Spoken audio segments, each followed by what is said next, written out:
तो दोस्तों, लद्दाख की ऊंची चोटियों से लेकर दिल्ली की सतह तक एक नाम बहुत तेजी से गूंज रहा है, सोनम वांगचुक। वो इंसान जो कभी बर्फ से पानी बनाए, कभी समाज के लिए काम किया, आज वही इंसान आग और विवादों में चारों तरफ से घिर गया है। एनएसए लग गया, अरेस्ट हो गया, देशद्रोही बोला जा रहा है। आज हम सोनम वांगचुक की पूरी कहानी जानेंगे, वांगचुक की गिरफ्तारी और उन सवालों को भी पूरी डिटेल में जानने की कोशिश करेंगे जो सरकार और जनता को आमने सामने खड़ा कर रही है। अब देखो, स्टार्टिंग से और बिल्कुल आसान भाषा में समझा रहा हूँ कि आखिर लद्दाख के अंदर ये हो क्या रहा है और लद्दाखियों का क्या मांग है, स्टार्टिंग में क्या हुआ था लद्दाख के साथ और आगे लद्दाख क्या चाहता है और क्यों वहां पे प्रोटेस्ट हो रहा है। बिल्कुल सीधे भाषा में बात करते हैं। वीडियो में ना तो ज्यादा एडिटिंग और ना तो ज्यादा साउंड इफेक्ट आपके माइंड को अट्रैक्ट नहीं करेगा, आप सीधा मुद्दे को समझ सकते हैं। देखो, लद्दाख जो जम्मू एंड कश्मीर राज्य है उसका ही एक हिस्सा था और वहाँ पे आबादी भी बहुत कम थी। तो जम्मू एंड कश्मीर के अंदर जो इलेक्शंस होते थे और जो भी केंद्र से पैसा आता था कि वहाँ पे डेवलप करने के लिए, तो लद्दाख में नहीं जा रही थी, क्योंकि लद्दाख में ना तो उनके पास ज्यादा कोई लीडर था ना तो कुछ था।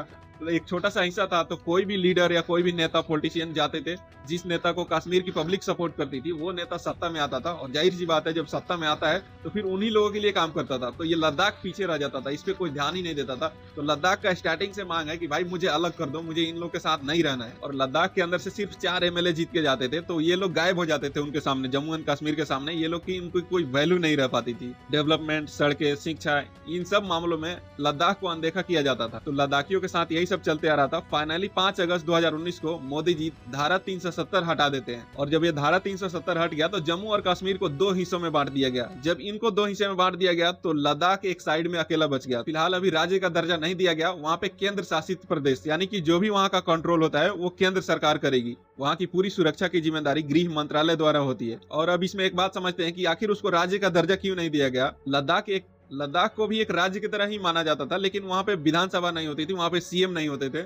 लेफ्टिनेंट गवर्नर जो राष्ट्रपति और केंद्र सरकार का प्रतिनिधि होता है, और लद्दाख को सीएम के जगह पे यही एलजी कंट्रोल करता है। और फिलहाल उसको राज्य घोषित नहीं करने का एक और कारण भी था कि वो आबादी में बहुत छोटा है, 3 लाख की आबादी है। आप सोचो, इतनी छोटी आबादी के लिए अलग राज्य, अलग विधानसभा बनाना ये सरकार के लिए बहुत अनलॉजिक लग रहा था। और तीसरा सबसे बड़ा इशू ये था कि सुरक्षा को लेकर, क्योंकि लद्दाख जो है, लद्दाख की सीमा 2 देशों से मिलती है, पाकिस्तान और चाइना। इसीलिए सुप्रीम कोर्ट और केंद्र सरकार भी चाहती है कि यहाँ का कंट्रोल हमारे हाथ में रहे, डायरेक्ट केंद्र शासित प्रदेश रहे। जो गवर्नमेंट सत्ता में है उनका मानना यह है कि जब चाइना और पाकिस्तान से वहाँ कुछ घुसपैठी आ सकती है, जो केंद्र में गवर्नमेंट बैठी है, इनका कहना है कि चाइना और पाकिस्तान की बॉर्डर लग रही है तो वहाँ पे कुछ भी एक अनएक्टिविटी हो सकता है। डायरेक्टली कंट्रोल अगर हमारे हाथ में रहेगा तो ज्यादा बेहतर होगा। यही वजह है कि वहाँ पे कोई मुख्यमंत्री नहीं है और सीएम के जगह पे वहाँ पर एक गवर्नर रखा गया है जो कंट्रोल करते हैं पूरी लद्दाख को। और फिलहाल में वहाँ के गवर्नर हैं ब्रिगेडियर रिटायर्ड बीडी मिश्रा। जो भी लद्दाख के प्रशासनिक फैसले होते हैं वो सब वही हैंडल करते हैं। अब देखो, असली मुद्दे पे आते हैं। ये जो जम्मू और कश्मीर से जो लद्दाख अलग हुआ, तो लद्दाखी बहुत खुश हुए इस बात को लेकर कि चलो हम उनसे अलग हो गए,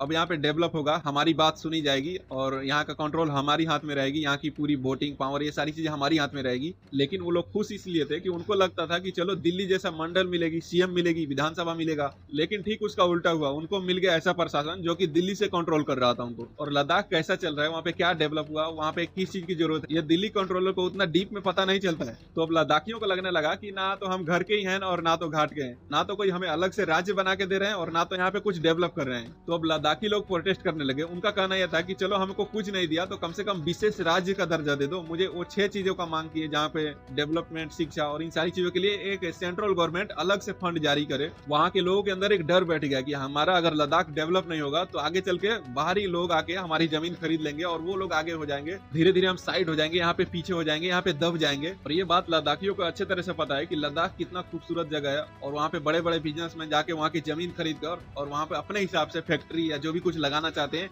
और ये चीज लद्दाख के लोगों को बिल्कुल पसंद नहीं है। तो अब इसका नेतृत्व करते हैं सोनम वांगचुक, जो कि पहले इंजीनियर रह चुके हैं और लद्दाख के अंदर शिक्षा सुधारक यानी समाज सेवक, वहाँ पे पानी, शिक्षा, डेवलपमेंट, समाज सेवक, यही सारी चीजों का काम होता है उनका। और सोनम वांगचुक ये सब इसलिए कर रहे थे कि आगे चल के लद्दाख का लीडर बनना चाहते थे। वहाँ के लोगों को ये बताना शुरू किया कि तुम लोग मांग करो सरकार से, और जब सेंट्रल गवर्नमेंट इन लोगों की बात नहीं सुनती है तो सोनम वांगचुक जो वहाँ पे भूख हड़ताल पे बैठते हैं, कभी बड़े बड़े प्रोटेस्ट करते हैं, कभी पैदल मार्च की धमकी देते हैं, बार बार सरकार पे आरोप लगाते हैं कि सरकार हमारी बात नहीं सुन पा रही है। और जब फिलहाल में ये जो नेपाल में जेएनजी प्रोटेस्ट हुआ, नेपाल में जो तख्ता पलट हुआ, उसको देखकर धीरे धीरे लद्दाख में भी आंदोलन तेज होने लगा। और उसी के बाद सितंबर 2025 चल रहा है, वहाँ के लोग प्रोटेस्ट और ज्यादा करने लगे। लेह की सड़कों पर हजारों लोग उतर गए और देखते देखते मामला बहुत बड़ा बन गया। हजारों की संख्या में लेह की सड़कों पर वहाँ के स्टूडेंट, वहाँ के जेएनजी लोग हैं, भारी मात्रा में पथराव आगजनी होने लगा, हालात बहुत ज्यादा बिगड़ गया। उसके बाद पुलिस ने एक्शन लिया, फायरिंग किया, लाठीचार्ज किया।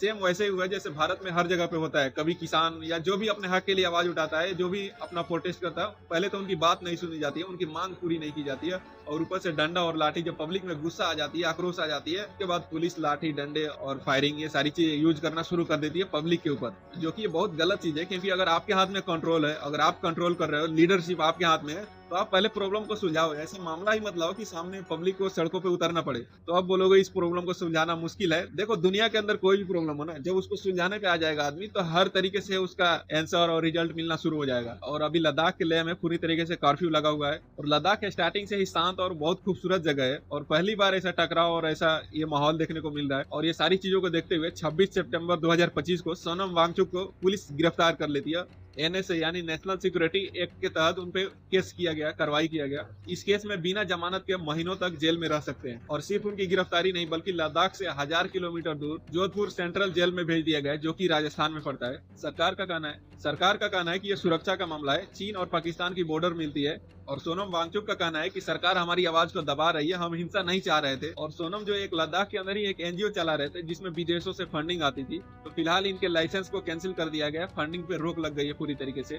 और पुलिस का कहना है कि पाकिस्तान से भी फंडिंग आती थी, पाकिस्तान से भी लिंक है, लेकिन एक्चुअल कुछ पता नहीं है अभी हुआ क्या है, क्योंकि ये सारी चीजें अफवाह मीडिया फैला रही है। और ये जो सोनम वांगचुक है, ये पहले से भी चर्चा में रहे हैं। ये एक हिंदू धर्म के ऊपर विवादित टिप्पणी भी किए थे। जब जम्मू और कश्मीर से लद्दाख को अलग कर दिया गया और विशेष राज्य का दर्जा नहीं दिया गया, तब सोनम वांगचुक बोलते हैं, राम ने सीता को बचाया लेकिन बाजार में बेच दिया। इस पर भी धार्मिक भावनाएं भड़क गई थी और बहुत ज्यादा विवाद हुआ था। और अब देखो, लद्दाख के अंदर सोनम के अरेस्ट पे पब्लिक और ज्यादा गुस्से में है, और वहाँ की पब्लिक सोनम की रिहाई की मांग कर रही है। तो मिलते हैं फिर किसी नेक्स्ट टॉपिक के साथ।